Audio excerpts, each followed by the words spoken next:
দাঁড়াও দাঁড়াও, আস্তে আস্তে। এই বড় পাথরটা মনে হচ্ছে উপর থেকে এসে পড়েছে। গাইস, চুংথাংয়ের এখানে দেখো, এইখানটায় ল্যান্ডস্লাইড হয়েছে। এই বড় পাথরটা মনে হচ্ছে উপর থেকে এসে পড়েছে এইখানটাতে।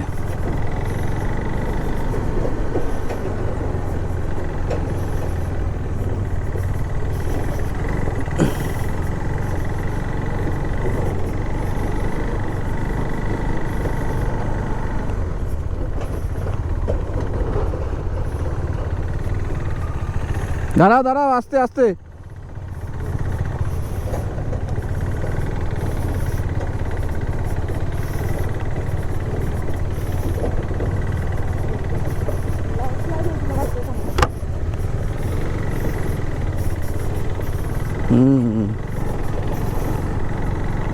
বৃষ্টি হয়েছিল না?